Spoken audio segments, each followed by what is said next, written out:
My sister slept with my fiancé weeks before our wedding, then cheated her husband and blamed me, but I exposed everything like a CEO. I was always seen as the disappointing daughter, while my sister was the golden child. The truth about her came to light at my wedding.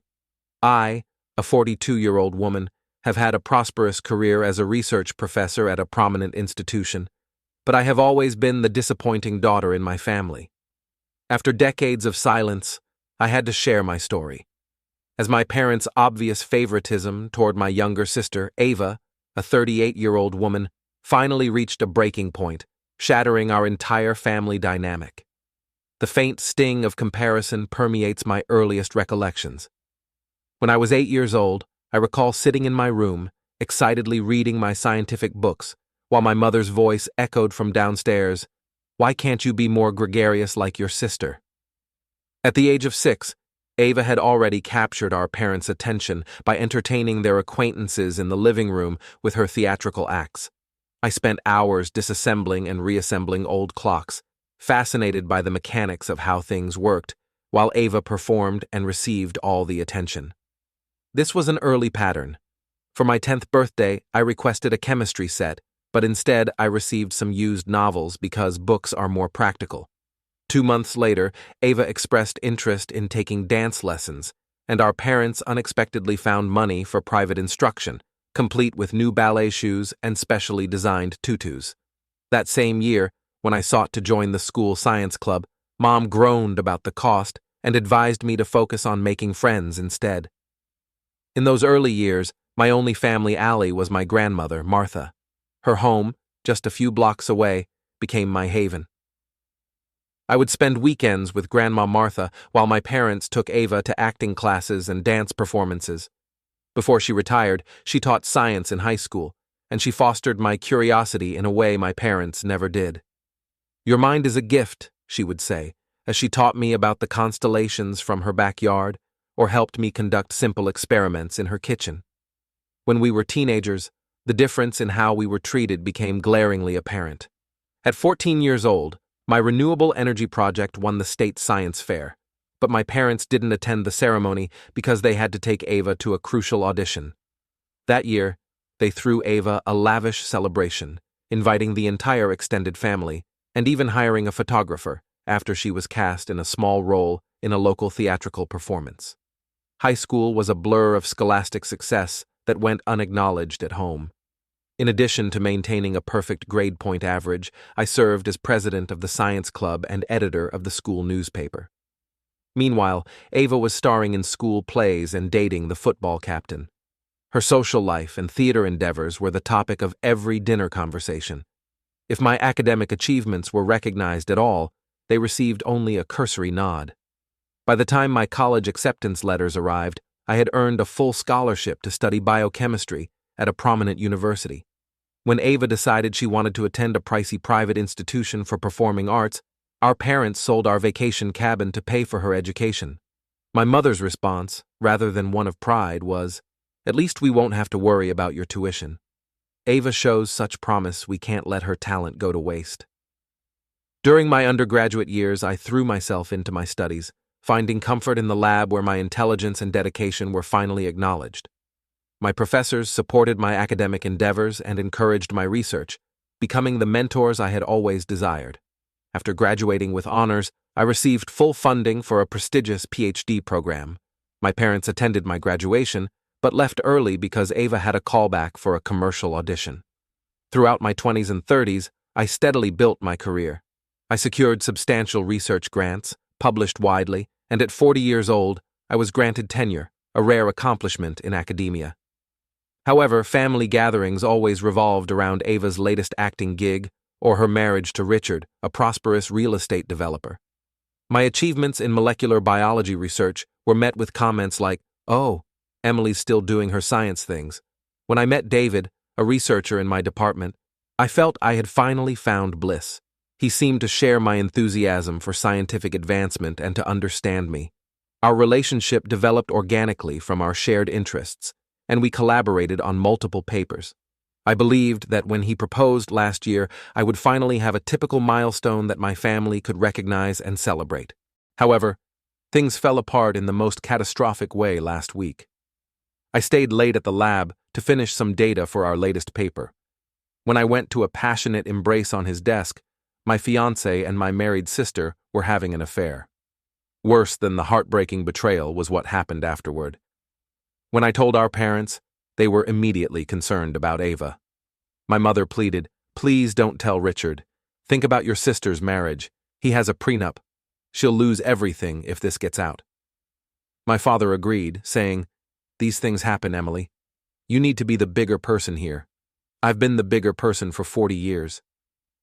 I stayed silent when they held lavish celebrations for Ava but missed my birthdays.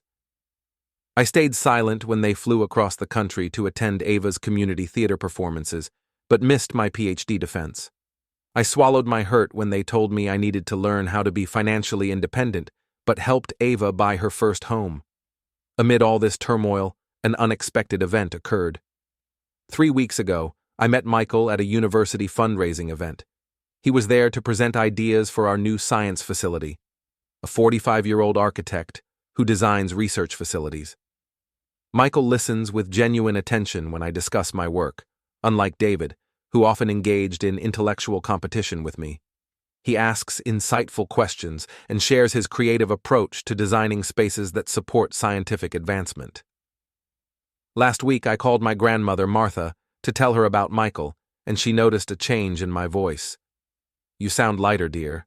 Tell me about this architect of yours," she said. "We spent 2 hours discussing everything, how Michael's eyes light up when he talks about the intersection of art and science in his designs, how he asked me to review his early sketches for the new research wing, and how, when we met for coffee, he remembered every detail about my work. There's a clear difference in how my family treated David compared to their response to Michael. Whenever I mentioned David at family gatherings, they would quickly shift the conversation to Ava's latest accomplishments. But when I brought up Michael, my parents briefly paused their usual praise of Ava's acting career to listen. At a recent family dinner, my aunt naturally steered the conversation back to Ava within minutes, saying, "An architect, huh? Did you know that a well-known architect is married to Ava's yoga class friend? Tell Emily about him, Ava. I recognize the irony of my situation. I've been a successful professional for decades, earning recognition that my parents barely acknowledge. My mother is mainly concerned about whether I'm getting enough light in the lab, despite my publishing groundbreaking research that could lead to new treatments for genetic diseases. Ava, on the other hand, has bounced between minor roles in community theater and commercials, yet she receives the attention of an Oscar winner at every audition. Last month, I was awarded the prestigious Morrison Grant for my work on cellular regeneration, a significant accomplishment in my field, as only 3 researchers are chosen nationwide each year. When I called to tell my mother the news, she said, "That's nice, dear. But did you hear about Ava's latest role in a national ad? She has 3 whole lines. They celebrated Ava landing the commercial role with a family dinner. Later that week, my grant wasn't mentioned. In fact, I had visited David's office to show him the grant acceptance letter the day I caught him with Ava. Since we had collaborated on some of the initial research, I assumed he would be pleased. Instead, I found him with my sister, clutching the doorframe in disbelief as my engagement ring glinted on my finger and her designer dress was hiked up around her waist. The events that followed felt like a blur. David's rambling justifications about feeling neglected because I spent too much time in the lab, Ava's casual, "Oh, Emily," as she adjusted her clothing, and my parents' frantic calls after I told them, all focused on preserving Ava's marriage and reputation. No one ever asked about my emotional state. As usual, I went to my lab the next day. Science has always been my haven, the one field where hard work and intelligence are valued over flamboyance, and where results matter more than showmanship. I spent a few hours immersed in real problems with measurable solutions as my graduate students discussed their latest research.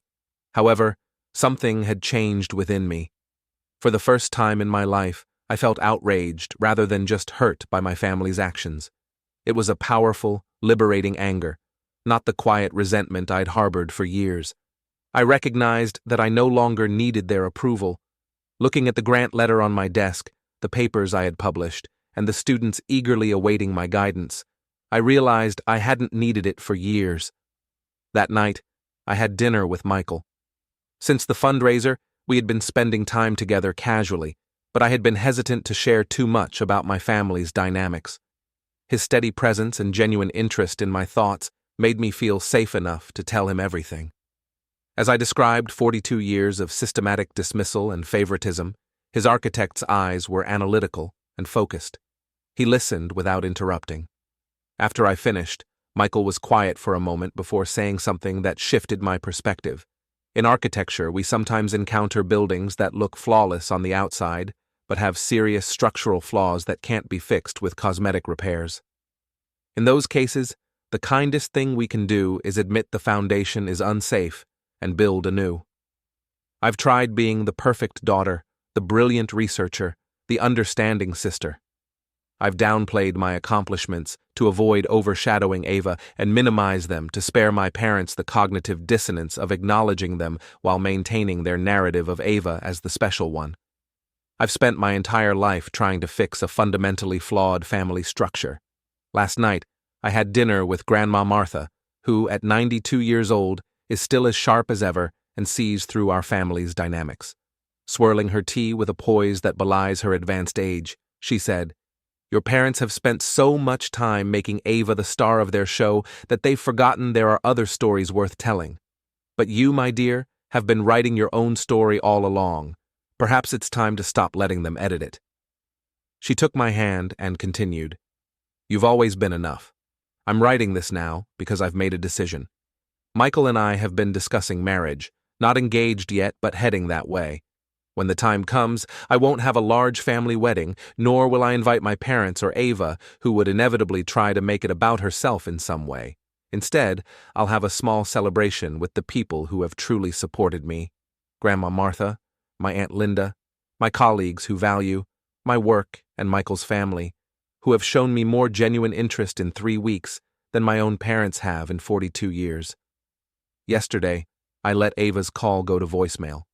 She left a message saying I was overreacting to the situation with David and wanted to explain, concluding by reminding me that she's my only sister and that family should forgive each other.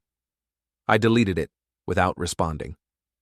For the first time in my life, I'm putting my happiness ahead of my family's carefully crafted narrative, choosing to surround myself with people who value me for who I am, not who they wish me to be, and celebrating my accomplishments without downplaying them to stroke someone else's pride. But here's the thing. I'm a scientist and I deal in observable facts. The facts are that they broke this family long ago, piece by piece, every time they chose to devalue one daughter to elevate the other. I know there will be fallout when my parents realize I'm serious about cutting contact. They'll probably tell everyone I'm being dramatic, jealous of Ava's success, and destroying the family. I have my research, my students, my grants, and now, possibly, a partner who sees me clearly and values what he sees. So here I am, at 42 years old, finally ready to conduct the most important experiment of my life, seeing who I can be without the weight of their expectations and disappointments. Perhaps that's more than enough. Perhaps that's everything. First update: 3 months have passed since my previous post, and a lot has transpired. Let's start with the good news. Michael and I are officially engaged. He proposed last weekend while we were reviewing the final blueprints for the new research center. He had hidden the ring in a blueprint tube, and it was the perfect blend of thoughtful, subtle, and wholly us. To provide some context, after the David and Ava disaster, I immersed myself in the new research facility project, and working with Michael became my haven. As my family called nonstop urging me to forgive Ava and keep the peace, Michael and I spent long hours discussing how to design the ideal laboratory spaces. The collaboration itself was a stark contrast to my experience with David, who proposed at a department meeting, making it all about public attention. With David, everything was a competition: who had more publications, whose research was more innovative. Michael, however, made it personal and meaningful. My Aunt Linda, who was genuinely thrilled for us, shared the news with my parents, and within hours, my phone was flooded with messages. Mom's first reaction wasn't congratulations, but why didn't you tell us you were seeing someone serious? The guilt-tripping soon followed. We should have been the first to know. We're your parents. It didn't matter that they hadn't inquired about my life once in the 3 months since the David incident. They were too preoccupied with helping Ava cope with the stress of possibly being exposed for another affair. When I reminded Mom that Ava wasn't even invited, she cried, claiming I was denying Ava her role as maid of honor in breaking family tradition. She fell silent for a full minute before launching into a speech about forgiveness and family ties. That's when the real drama began. Richard has been distant ever since David, my ex-fiancé, started working as a personal trainer at his company's fitness center. Yes, you read that correctly. David quit academia to pursue a career in personal training. It seems he and Ava have been seeing each other at the gym, and Richard isn't aware yet, but people are talking. During this challenging time, Ava has been calling me daily, leaving messages about how she needs her big sister. In contrast, my research has thrived amid all this turmoil. Last week, we secured additional funding for our cellular regeneration study, and the grant committee specifically cited the innovative lab design Michael and I created together as a contributing factor. When I called Grandma Martha to share the news, she said proudly, "That's my girl." Michael's mother, a retired judge who understands the complexities of the situation, told me something that resonated deeply. Family isn't about sharing DNA, it's about sharing respect. Michael's family has been incredible throughout this ordeal. His sister, a professor of literature, has become one of my closest friends. Michael and I had our first real date in the botanical gardens, where he asked me to discuss the greenhouse specifications for the new research facility. We ended up talking for hours about everything from architectural history to photosynthesis. This is why wedding planning has been surprisingly calm, mainly because we're keeping it small and meaningful. Grandma Martha, who has been more of a parent to me than my own parents ever were, is the only member of my immediate family who will be there. Tomorrow, Michael and I are meeting with her to show her our wedding preparations, and honestly, it feels perfect. I've started seeing a therapist to process all of this, and she's helping me understand that it's okay to set boundaries, even with family. Michael joins me for some sessions, and his insights as an architect often provide interesting perspectives. Emotional boundaries are like load-bearing walls, he said in our latest session. They're not about keeping people out, they're about maintaining structural integrity. For now, I'm focusing on my research, my future husband, and finally putting myself first. I'll provide another update once we have a clear wedding date. For the first time in my life, I feel valued and seen for who I am, not because I'm someone's sister or daughter. Second update. 2 more months have passed since my last update, and I wish I could report that things have improved with my family. The wedding is in 3 weeks, and instead of being a joyful time of preparation, my parents and Ava have caused yet another family crisis. We carefully planned everything, a small ceremony in the botanical gardens, followed by a private reception.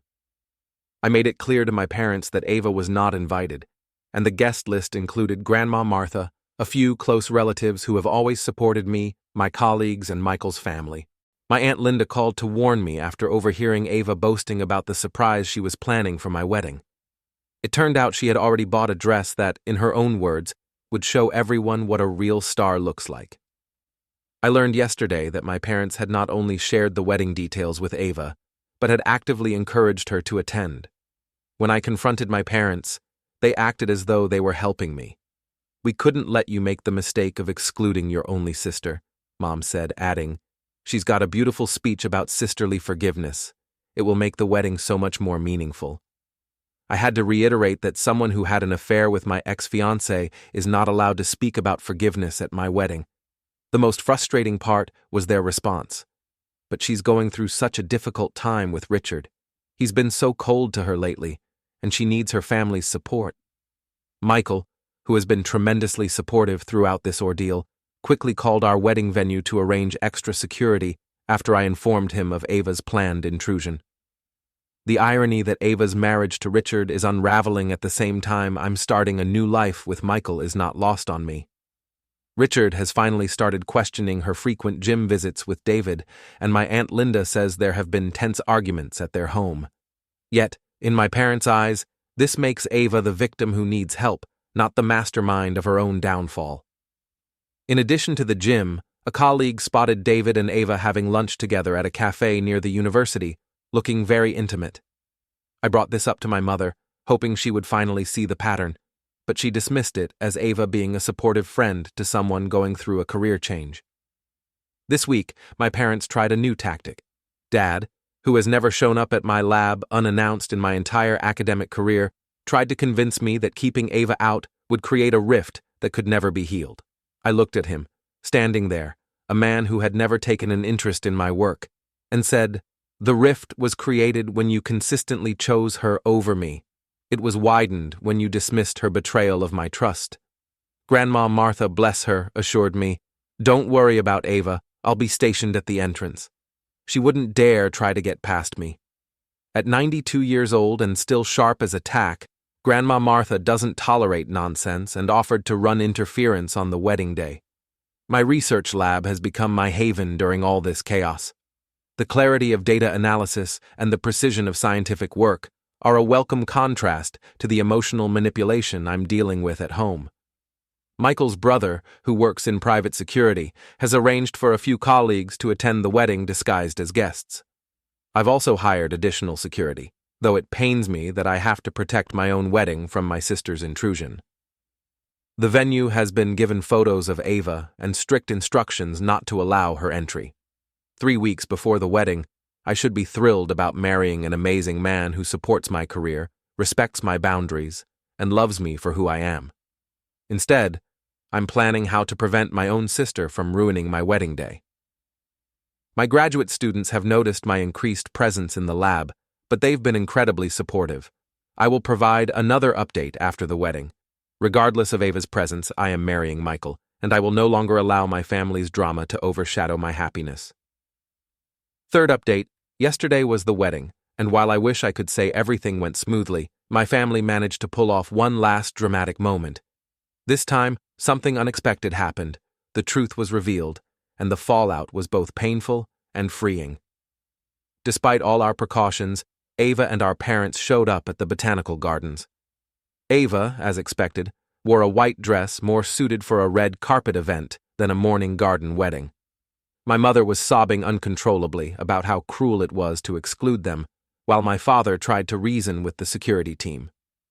I was in the bridal suite with Grandma Martha and Michael's sister when I saw the chaos at the entrance through the window.